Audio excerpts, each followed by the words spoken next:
Théodorine Obiang habite avenue Foch, dans les beaux quartiers. Après des mois d'enquête, les policiers passent à l'action. Ils saisissent toutes les voitures de luxe du ministre africain. Là, vous avez une Bugatti Veyron. Ça fait plus de 1000 chevaux et 407 km/h. Là, c'est une deuxième Bugatti Veyron. Donc là, déjà, sur cet étage de camion, vous avez 2 400 000 euros. C'est une voiture, il y a 3 ans d'attente pour pouvoir en acheter une. Théodorine Obiang est ministre de l'Agriculture et des Forêts et tout récemment vice-président de la Guinée équatoriale, un petit pays d'Afrique de l'Ouest dirigé d'une main de fer depuis 34 ans par son père, le général Obiang. Le pays est riche en pétrole et pourtant 70% de la population vit avec seulement moins d'1 euro par jour. Selon les enquêteurs, Théodorine Obiang aurait blanchi en France des millions d'euros provenant des caisses de l'État équato-guinéen. A commencer par son majestueux pied-à-terre à Paris. Un hôtel particulier de 5000 mètres carrés situé au 42 avenue Foch.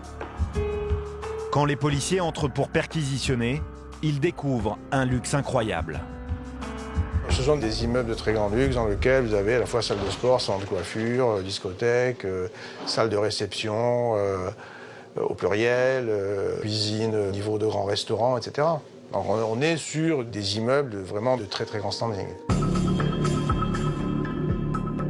6 étages, 101 pièces, une chambre à coucher de 200 mètres carrés, des meubles d'époque, mais aussi une collection de bijoux et de grands crus, dont 300 bouteilles de Pétrus, d'une valeur de 2 millions d'euros.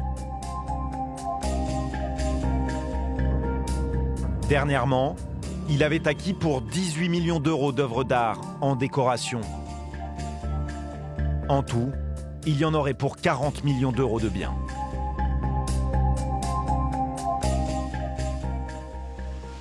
En 1998, nous avions filmé Théodorine Obiang en exclusivité.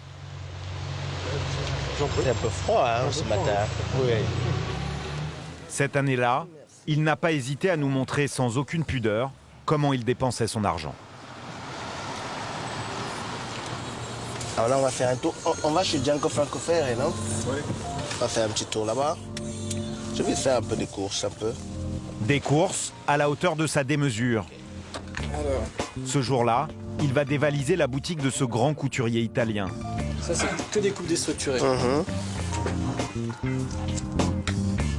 Prix moyen du costume, 2500 euros. D'accord. Encore. Ça, c'est magnifique aussi. Et pourtant, il ne va pas hésiter à en prendre une trentaine. C'est le deuxième plus gros client que nous ayons dans la boutique. Vous étiez au courant de son arrivée? Oui, ils nous ont prévenus il y a à peu près 2 jours pour nous dire qu'il est arrivé à Paris, qu'il fallait préparer certaines choses pour lui. Là, je l'aime pas. Ça, j'aime bien. Très, très joli. Ça peut être bien pour dans le bateau, sur le yacht. À Saint-Tropez. Ça, non, parce que j'ai déjà. Il faut changer un peu. Ça, je pense, si je me trompe pas, vous avez déjà celle-là, celle-ci. Vous savez, j'ai tellement maintenant que je me rappelle plus exactement lesquels j'ai réellement. Parce que j'ai... Oui, il y en a trop. Ouais, ça, c'est bien. Théodore, merci de votre visite et à bientôt. Théodorine Obiang n'a jamais caché son goût pour l'argent. C'est justement son train de vie fastueux qui a attiré l'attention de l'association Sherpa, qui lutte contre la corruption.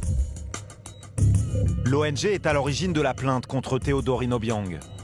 Pendant plus d'1 an, elle a enquêté sur ses nombreux investissements. Le fondement de la plainte, il est très simple, c'est que le salaire annuel de M. Théodoro Nguema Obiang est de 6 000 $ par an et qu'il a un patrimoine mobilier et immobilier qui est estimé à plusieurs dizaines de millions d'euros rien que pour le patrimoine identifié sur le sol français. Donc ce qu'on lui reproche, c'est d'avoir acquis sur le sol français des biens dont on présume qu'ils ne l'ont pas été avec de l'argent légal. Et on n'a pas envie que la France serve de refuge à des avoirs d'origine criminelle. Et c'est tout le sens de notre démarche.